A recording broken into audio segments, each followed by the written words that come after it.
अस्सलाम वालेकुम नाजरीन, आप देख रहे हैं प्रोग्राम जायजा और मैं हूं फरहाना खान। नाजरीन, इसराइल और फलस्तीन के दरमियान जारी जंग को 4 रोज से ज्यादा का अरसा बीत चुका है और इस तमाम वक्त में जो इतलात सामने आ रही हैं मुख्तलिफ ज़राए के मुताबिक, मीडिया के मुताबिक, वो ये कि फ़लस्तीन में जो शहादतों की तादाद है 700 से ज़ायद है, जबकि इसराइल की जो हलाकतों की तादाद है वो 800 से ज़ायद है और इसके अलावा दोनों जानिब से सैकड़ों की तादाद में अफराद ज़ख्मी हो चुके हैं। अब जैसे ही ये जंग शुरू हुई है तो एज़ यूजुअल अमेरिका की जानिब से वाज़ेह तौर पर इसराइल के लिए मौक़िफ़ आया है कि अमेरिका इसराइल के साथ ठहरा है और बंद कमरे का एक इजलास भी बुलाया गया है और उसमें सुनने में आया है कि अमेरिका ने जोर दिया है तमाम ममालिक पे कि वो हमास की जानिब से जारी पेशकदमी के मुज़ाहमत करें। लेकिन यहाँ पे इस्लामी ममालिक में से अभी तक सिवाय ईरान के कोई भी खुल के इसराइल के हिमायत में सामने नहीं आ सका है। क्या वजह है इसकी? हालांकि पाकिस्तान की अगर बात की जाए तो पाकिस्तान की अवाम इस वक्त 100% फ़लस्तीन के अवाम के साथ है, इजहार यकजहती की जा रही है हर मौके पे। लेकिन अगर पाकिस्तान की सियासी जमातों की बात करें, इस वक्त तो निगरान हुकूमत है, उनकी जानिब से तो हम किसी चीज़ को एक्सेप्ट कर ही नहीं सकते, उम्मीद अभी नहीं है। लेकिन जो सियासी जमातें बड़ी बड़ी, उनकी जानिब से भी अफसोस के साथ कहना पड़ रहा है कि फ़लस्तीनियों के हक में कोई वाज़ेह तौर पर मौक़िफ़ नहीं आया सिवाय जमात इस्लामी या फिर PTI के, जो कि उन्होंने चंद साल कबल जो चेयरमैन PTI है उन्होंने किया था। अब सूरत हाल ये है पाकिस्तान की, अगर मैं बात करूं तो जमात इस्लामी ने जहां पे 4 रोजों से मुसलसल फ़लस्तीन के अवाम के हक में बयान दे रही है, फ़लस्तीन के अवाम के हक में हर सतह पे आवाज़ उठा रही है, वहाँ पे जमात इस्लामी ने फ़लस्तीनियों के लिए इमदाद भी भेज दी है। यकीनन ये बहुत अच्छी बात है। आज हम इसको डिस्कस करेंगे। हमारे साथ मौजूद हैं इसरार हुसैन साहब, आप डिप्टी जनरल सेक्रेटरी हैं ज़िला मुल्तान से। वेलकम आपको। जैसा कि मैंने पहले ही जिक्र किया कि फ़लस्तीन और इसराइल की जंग को 4 रोज़ बीत चुके हैं, आज 5वां दिन है, लेकिन ऐसे में किसी जमात ने भी पाकिस्तान की वाज़ेह तौर पे इसको कंडेम नहीं किया सिवाय जमात इस्लामी या फिर PTI ने। ये क्यों, ऐसा क्यों? देखिए, जमात इस्लामी तो हमेशा से अपने जितने भी, चाहे बर्मा के मुसलमान थे, चाहे कश्मीरी मुसलमान हैं, इसी तरह फ़लस्तीनी भाई हैं, जहाँ भी कोई इस तरह होता है तो जमात इस्लामी उसकी जो है ना भरपूर उनके साथ खड़ी होती है, इज़हार यकजहती भी करती है अपने मुसलमान भाइयों के लिए और उनको हर तरह की अखलाकी और इमदाद के तौर पे हर तरह से सपोर्ट भी करती है। यकीन। तो ये है सूरत हाल, क्योंकि हम तो जो एक अलखिदमत के प्लेटफार्म से मुसलसल जो है इसमें हमने जो है हर जगह काम किया है और बर्मा के मुसलमान थे जब वहाँ पे जुल्म सितम हो रहे थे और अब भी हो रहे हैं, हमने वहाँ भी इमदाद भेजी और इसी तरह अब ये जो है फ़लस्तीन के लिए भी हम मुसलसल जो है ना इसको जारी रखेंगे। हमने कल जो है पहली इमदाद कल से हमने रवाना कर दी है। माशाल्लाह, बहुत अच्छी बात है। अच्छा, ये बताइए कि पाकिस्तान का मौक़िफ़ क्या है फ़लस्तीन और इसराइल जंग के दरमियान? जी, पाकिस्तान का मौक़िफ़ तो यही है जो कायदे-आज़म ने फरमाया था कि फ़लस्तीन पर जो इसराइल है वो काबिज़ है, ठीक है ना, वो नाजायज़ मतलब एक है जो है ना सल्तनत उसने बनाई हुई है, इसलिए पाकिस्तान ने तो आज तक इसराइल को तस्लीम नहीं किया और इसी तरह हमारे पासपोर्ट पर भी बिल्कुल लिखा हुआ है कि वहां पर तो इसराइल का वीज़ा ना लग सकता है और ना ही हम इसे जो है ना तस्लीम करेंगे, क्योंकि हमारा पासपोर्ट कारआमदी नहीं है। हाँ जी, और हमारा कोई सिफारती ताल्लुकात भी नहीं है कोई उससे बिल्कुल भी, और हम उसको तस्लीम भी नहीं कर सकते। तो लिहाजा जो है जब हमारे उससे कोई सिफारती ताल्लुक नहीं है, कुछ नहीं है, और काबिज जो भी जगह है या काबिज होती है उससे तो हमारा वैसे ही ला ताल्लुक ही है ना। बिल्कुल। तो जमात इस्लामी का 2 टोक मौक़िफ़ है कि वो एक जो है ना गैर कानूनी और काबिज सल्तनत है, लिहाजा उसको फिलफौर वो छोड़ के और फ़लस्तीनियों के हवाले करना। बिल्कुल, यकीनन ऐसा ही है। लेकिन क्या आपको लगता है कि ऐसा मुमकिन है? क्योंकि इसराइल के हक में जब से ये जंग शुरू हुई है, 5वां दिन है आज, अमेरिका वाज़ेह तौर पे बयान दे रहा है। अब आज तो अमेरिका ने यह भी कह दिया कि हमारे जितने भी इत्तेहादी हैं हम सब इसराइल के साथ ठहरे हैं, लेकिन फ़लस्तीन की हमायत में सिवाय ईरान के कोई और बिरादर इस्लामी मुल्क सामने नहीं आया। हाँ बिल्कुल, ईरान तो बिल्कुल खुल के सामने आया हुआ है। तो और दूसरा जो है, आज मैं सुबह बयान सुन रहा था कि रूस ने भी कहा है कि अगर जो है अमेरिका अगर इसराइल का साथ देगा तो हम फलस्तीन का साथ देंगे। ये मैंने आज जो है ना इसको जो है नोट किया है, सुबह मैंने सुनी है ये खबर भी। इसके अलावा अक़वाम मुत्तहिदा का भी एक चार्टर है ना, उसके मुताबिक जो मजलूम है ना, जहाँ पे कोई वो अपने जो हक में जो है आवाज भी बुलंद कर सकता है, उसको रोक भी सकता है। तो ये तो कब्जा करने वालों के खिलाफ हर तरह की मुज़ाहमत जो है ना अक़वाम मुत्तहिदा के चार्टर में है कि वो अपने जो कोई कब्जा ग्रुप है उस पर मुज़ाहमत कर सकता है। तो इसलिए जो है ना फ़लस्तीन अपने इलाके पे जो कब्जा करने वालों के लिए मुज़ाहमत कर रहे हैं, तो बेसिक तो वो अक़वाम मुत्तहिदा के हिसाब से तो जायज़ है। तो लिहाजा इसमें जो है ना जमात इस्लामी और पूरी उम्मत मुस्लिमा को चाहिए कि इंसाफ पसंद, अमन पसंद जो इस्लाम है या अवाम है और फलस्तीनियों का साथ दे और भरपूर जो है इस पे आवाज उठाए। आपने फरमाया कि अक़वाम मुत्तहिदा के चार्टर के मुताबिक वो कर रहे हैं, लेकिन आप यहाँ पे दुनिया की दोगलापन, मुनाफकत उनकी ये नोट कर सकते हैं कि यूक्रेन अगर इस रूस के खिलाफ मुज़ाहमत करे तो ये यूक्रेन का हक है, लेकिन अगर फ़लस्तीन करता है इसराइल के खिलाफ तो फ़लस्तीन की ये दहशतगर्दी है। मुनाफकत तो यहाँ से ज़हर होती है। बेसिक तो इसराइल तो अमेरिका का दूसरा रूप है, तो उसको तो आप अमेरिका से अलग ही नहीं कर सकते ना। और फिर अमेरिका के जो गिरफ्त में ममालिक हैं वो अमेरिका के खिलाफ आवाज नहीं उठा सकते। और जिनका ज़मीर जिंदा है वो जाहिर सी बात है खुल के सामने आ जाते हैं, जैसे ईरान जो है बिल्कुल क्लियर सामने। और रशिया ने भी उसको दो टोक जवाब दे दिया, हालांकि रशिया मुसलमान मुल्क तो नहीं है, लेकिन उन्होंने बिल्कुल दो टोक मौक़िफ़ अपनाया। बिल्कुल ऐसा ही है। अच्छा, अगर पाकिस्तान की बात की जाए तो पीटीआई और जमात इस्लामी के अलावा अभी तक किसी जमात ने भी खुल के मौक़िफ़ नहीं दिया इस जंग पे या इसराइल के खिलाफ मुज़ाहमत नहीं की। ऐसा क्यों है? हमारे जो है ना साबका जितने भी हुक्मरान हैं 75 सालों से चले आ रहे हैं, ये सारे IMF के गुलाम हैं, वर्ल्ड बैंक के गुलाम हैं। तो इसलिए अमेरिका के साथ जो है ये खुल के जो है सामने नहीं आ सकते और बयान भी नहीं दे सकते। उम्मत मुस्लिम के मसाइल के हल के लिए कोई आवाज़ नहीं उठा रहे। यही वजह है क्योंकि IMF हम पर छाया हुआ है और हमारे तमाम साबका हुक्मरान IMF के गुलाम रहे हैं, लिहाजा वो उनकी पॉलिसी पे चलेंगे, खुल के बयान वो देंगे भी नहीं। ऐसा ही है। तो लिहाजा ऐसा नहीं होना चाहिए। हमारे मुसलमान भाई हैं। दूसरा फिर वही बात मैं कहूँगा कि हमारा किबला अव्वल है, हमारी पहचान है, तो इस पे तो हम सबको यकजा होके आवाज उठानी चाहिए और इस पे जो है आगे बढ़ना चाहिए। बिल्कुल ऐसा ही है। अच्छा, निगरान हुकूमत है, लेकिन हमारे निगरान वजीर आजम के जो ट्वीट है या फ़लस्तीन और इसराइल के खिलाफ जो ये जो जंग चल रही है उस पर बयान ने एक नया तनाज़ा छेड़ दिया है। वो ऐसे है कि हमारे वजीर आजम साहब ने ट्वीट किया है और उसमें उन्होंने 2 स्टेट्स का लफ्ज़ इस्तेमाल किया है।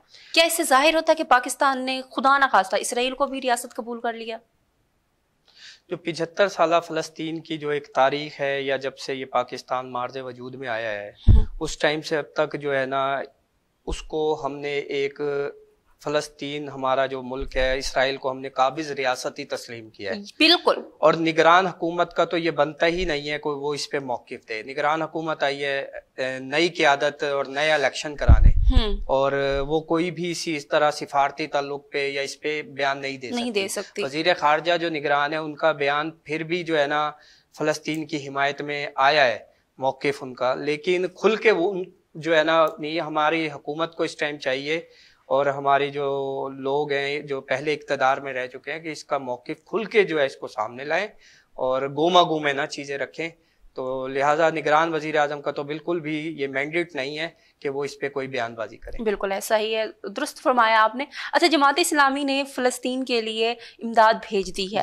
अब जो लोग पाकिस्तानी जो इमदाद वहाँ भेजना चाह रहे हैं, यकीनन उनके पास जमात इस्लामी के प्लेटफॉर्म के अलावा कोई और प्लेटफॉर्म इस वक्त नज़र नहीं आ रहा। कोई ऐसा ज़रिया बताएं पाकिस्तानी अवाम को जिससे वो आपसे कनेक्ट कर सकें ताकि वो फ़लस्तीनियों को इमदाद भेज सकें। जी बिल्कुल, अल खिदमत फाउंडेशन ने जो है कल पहली खेप रवाना की है फ़लस्तीनियों की जो अपने भाइयों के लिए, और हम तमाम अवाम से, पाकिस्तानी अवाम से यही मुतालबा करेंगे अल खिदमत फाउंडेशन को अपने अतियात, सदक़ात और ज़कात की मद में दें अपने मुसलमान भाइयों के लिए, फ़लस्तीनियों के लिए। जैसा पहले भी जो है हमारी जो अवाम है वो सैलाब ज़दगान आया है, कोविड आया है और ये जो अभी पिछला सैलाब गुजरा है, इसके अलावा कोई भी आफात आती हैं तो वो अल खिदमत फाउंडेशन पे ट्रस्ट करते हैं और इंशाल्लाह अब भी करेंगे।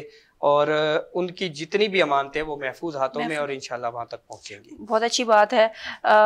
गुफ्तगू का सिलसिला जारी रखेंगे, लेकिन नाजरीन, इस वक्त फ़लस्तीन और इसराइल के दरमियान जो जंग चल रही है, पाकिस्तानी हुकूमत का अगर मौक़िफ़ आता है या नहीं आता वो एक और डिबेट है, लेकिन इस वक्त पूरी उम्मत मुसलमा जो है, बशमूल पाकिस्तान के जो अवाम हैं, उनकी टोटली हमदर्दियाँ, उनकी हिमायत, उनकी मुआशी सतह पे हिमायत, उनकी सफारती सतह पे हिमायत मुकम्मल तौर पे फ़लस्तीनी भाइयों के साथ हैं। मैं एज एन पाकिस्तानी शहरी, मैं इस मुश्किल की घड़ी में हमेशा से फ़लस्तीन के साथ ठहरी हूँ, यकीनन आप भी होंगे। ब्रेक लेते हैं, ब्रेक के बाद वापस आएंगे और पाकिस्तान की सियासी सूरत हाल को डिस्कस करेंगे। इसरार साहब हमारे साथ मौजूद हैं, आप भी हमारे साथ मौजूद रहिए।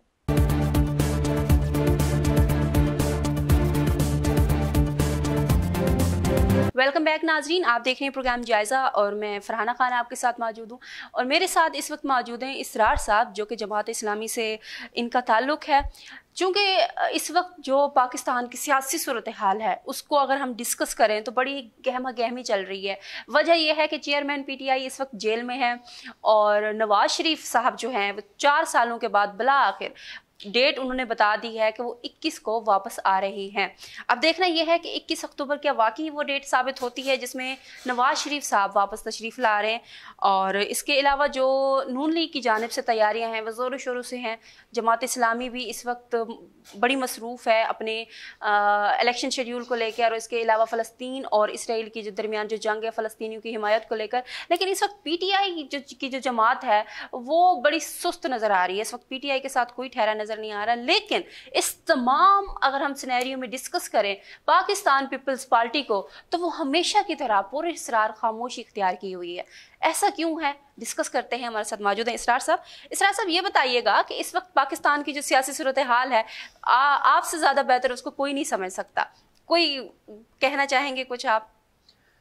पाकिस्तान की सियासी सूरत हाल तो इस टाइम जाहिर सी बात है बहुत डिफरेंट हुई है। और जैसे कि मैं तो सिर्फ इस पे यही कहना चाहूँगा कि अभी नई हल्का बंदियाँ आई हैं और हल्का बंदियों में बिल्कुल एक तो सबसे पहले आपके चैनल के उससे मैं ये बात भी पहुँचाऊँगा कि मुल्तान की आबादी कोई 5-5.5 लाख बढ़ी है। बिल्कुल और एक मुल्तान का सूबाई हल्का कम कर दिया है। तो इसी तरह जो है ना, ये एक सबसे बड़ा जुल्म है कि जनूबी पंजाब को मुसलसल महरूम रखा जाता है सियासी हवालों से। जो है मुजफ्फरगढ़ का भी एक हल्का कम किया है उन्होंने। और हम यही मुतालबा करेंगे इलेक्शन कमिश्नर साहब से कि इस पे दोबारा गौर किया जाए। अभी 30 नवंबर तक का फाइनल हल्का बंदियों का टाइम है, तो उसको देखें। बज़ाहिर एक चीज़ उन्होंने बेहतर की है कि पहले जो एक फॉर एग्जांपल कौमी हल्का था 149, उसके नीचे 5 सूबाई हल्के आ रहे थे, कुछ थोड़े थोड़े टुकड़े, उसको उन्होंने एक सीक्वेंस में ले आए हैं, हर NA पे 2 PP कर दिए। मगर इसका मतलब ये नहीं है कि आप मुल्तान की आबादी तो बढ़ा दें और हल्के कम कर दें, तो इसको बढ़ाना चाहिए। दूसरा जो है निगरान हुकूमत आई हुई है, इनका फ़र्ज़ है कि फ़ौरन फिल इलेक्शन कराएं। इलेक्शन कमीशन ने तो ऐलान कर दिया है कि जनवरी में वो इलेक्शन कराएंगे लास्ट वीक में, लेकिन ये हो जाए तो अच्छी बात है, बहुत अच्छी बात है। और जमात इस्लामी का मौक़िफ़ यही है कि टाइम से इलेक्शन हो, फ्री एंड फेयर इलेक्शन हो, गैर जानिबदार हो और निगरान हुकूमत इसमें अपना किरदार अदा करे। क्या ऐसा मुमकिन है कि गैर जानिबदार इलेक्शन हो सके? आज तक तो हुए नहीं, मगर उम्मीद पे दुनिया कायम है कि अगर हो जाएंगे तो जमात इस्लामी का कहीं ना कहीं एक मकाम।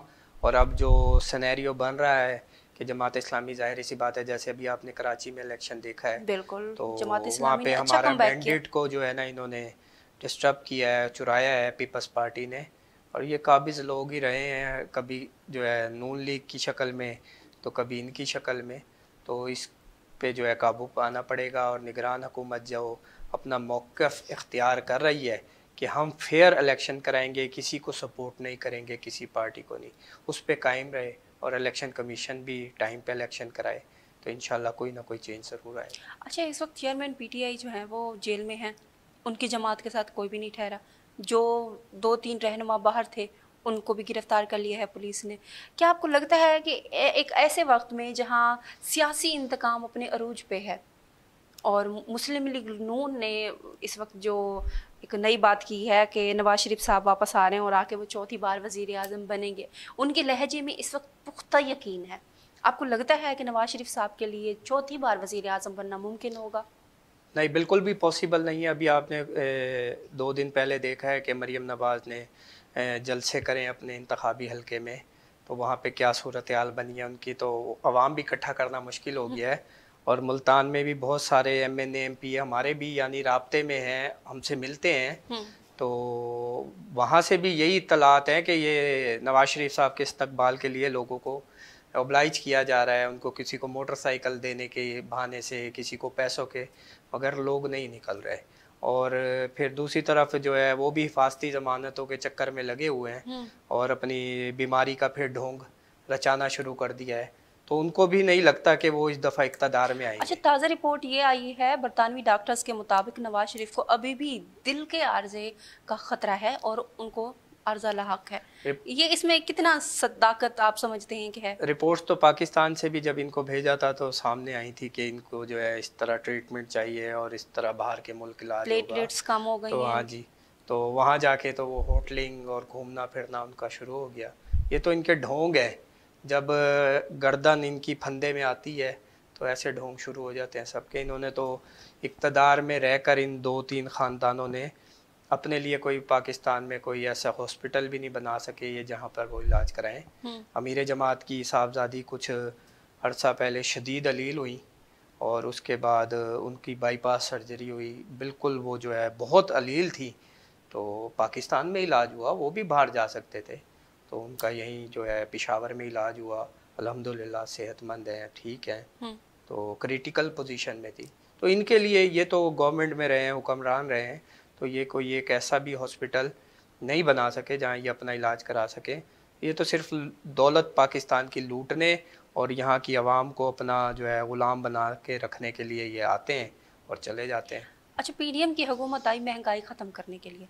PDM की हुकूमत तो चली गई, शहबाज शरीफ साहब भी चले गए, लेकिन महंगाई जो वो पीछे अपने छोड़ के गए हैं उसका खमियाजा आम आवाम को भुगतना पड़ रहा है। लेकिन अब मरीम बीबी साहिबा ये बयान दे रही हैं कि नवाज शरीफ साहब वापस आएंगे, महंगाई ख़त्म करेंगे और महंगाई हमने नहीं किया। दैट्स मीन कि वो हर जगह पे इस चीज़ को जस्टिफाई कर रही हैं कि महंगाई हमने नहीं की।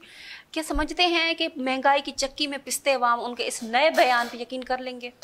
नहीं, अब आवाम में शऊर आ गया है और मजमूई तौर पे तो अब आवाम ने सबको एक साथ देख चुके हैं। 13 जमाती इत्तेहाद था और तमाम जमातें उसमें शामिल थी, इसके जुर्मवार सारे ही हैं, सारे, ठीक है। और इसी तरह PTI को भी देख लिया है, जो तब्दीली का नारा लेकर आए थे और मदीने की रियासत बनाने आए थे, उन्होंने भी अपने आप को यहाँ पे दिखा दिया है कि वो क्या हैं, और ये 13 जमाती ने भी। अब सिर्फ अवाम को चाहिए, और अवाम भी इनके जो बयानिए थे उनमें अब नहीं आएगी इनके ढोंग में, और अवाम जो बाशऊर अब हो चुकी है, सिर्फ अवाम को फैसला करना है कि इनके तमाम मसाइल का जमात इस्लामी के पास है और वही मसाइल हल कर सकती है। अल्लाह करे कि ऐसा ही हो, किसी न किसी जमात के पास इसका हल हो। अच्छा, जनवरी के आखिरी हफ्ते में हम उम्मीद कर सकते हैं कि इलेक्शन हो रहे हैं, लेकिन इस वक्त तमाम सियासी जमातों को उस तरह से ओबलाइज नहीं किया जा रहा जिस तरह से किया जाना चाहिए। जस्ट लाइक मैं बात कर रही हूँ, PTI की बात कर रही हूँ बार बार, लेकिन इस वक्त जो पूरे इसरार तौर पे PP की जानिब से खामोशी है, हालांकि उन्हीं की हुकूमत ख़त्म हुई है, नवाज शरीफ साहब वापस आ रहे हैं, सिवाय चंद PP के रहनुमाओं के जिन्होंने क्रिटिसाइज़ किया नवाज शरीफ के वापस आने को। किसी और ने वाज़े तौर पे ना मौक़िफ़ दिया है, ना ही वो मंजर आम पे हैं, सिर्फ उन्होंने कराची को अपना गढ़ बना लिया है। उस पर क्या कहते हैं आप? नहीं, अभी इनके जो है ना, जो फंड्स जो तरक्याती जारी हुए थे वो इलेक्शन कमीशन ने कराची के वापस कराए, इनके जो है करप्शंस की वजह से पकड़ धकड़ शुरू हुई है कराची में। आपको पता है कि कितने डॉलर्स और पैसे निकल रहे हैं, किस तरह लोगों को उठाया गया है। ये एक अच्छा एक स्टेप है कि करेंसी नीचे अब आई है, डॉलर्स नीचे आया है, थोड़ा सा ही कोई आवाम को सुकून का सांस हुआ है, ताजिर बरादरी को सुकून का सांस है।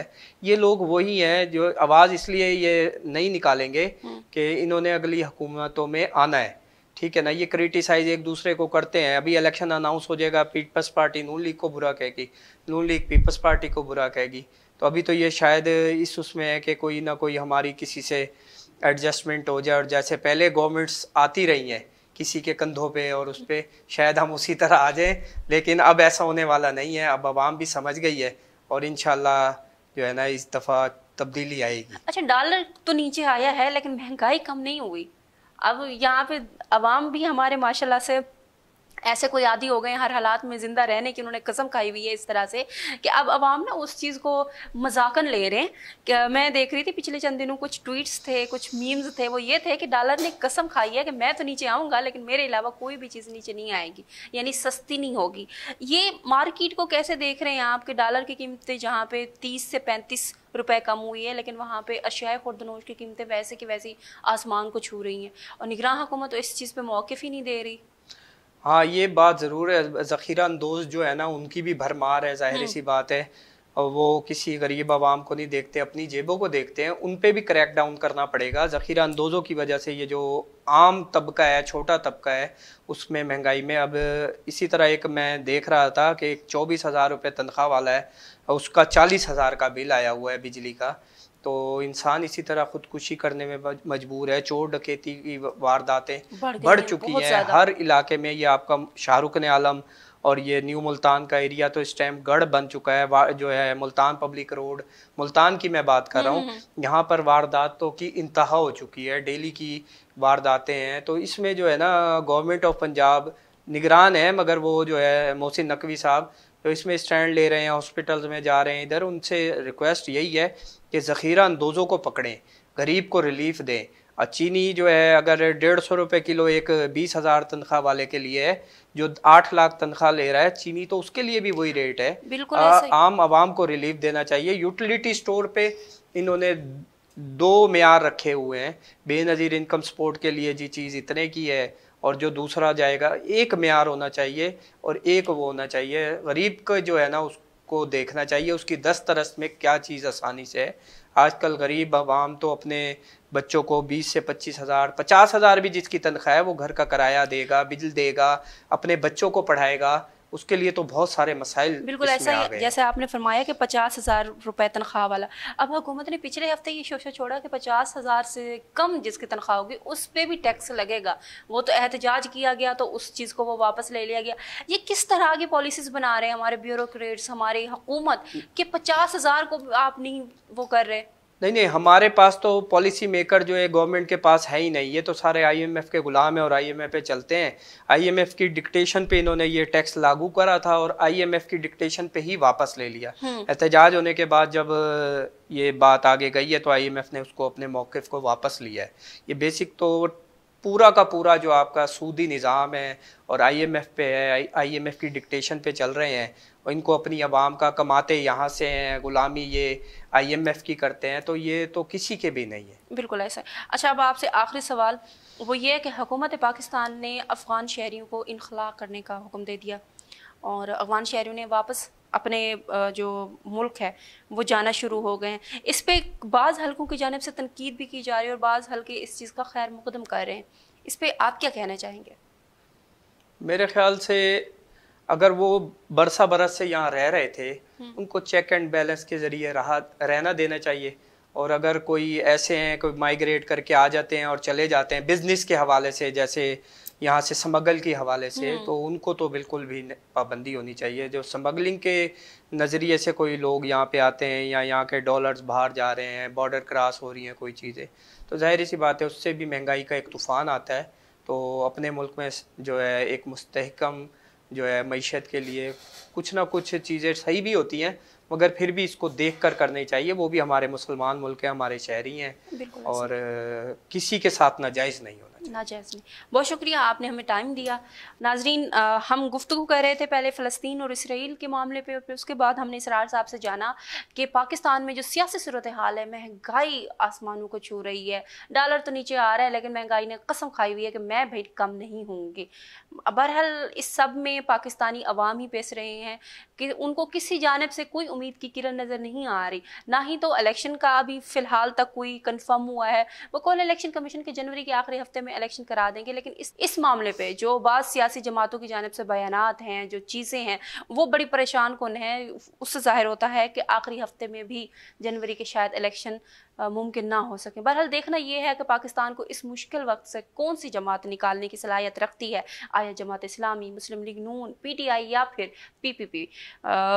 गुफ्तगू का सिलसिला यहीं ख़त्म होता है। मैं आपसे इजाज़त चाहूँगी, इंशाल्लाह अगले प्रोग्राम में आपसे मुलाकात होगी। तब तक अपना और अपने इर्द गिर्द के लोगों का ख्याल रखिए। मुझे इजाज़त दीजिए। अल्लाह हाफिज़।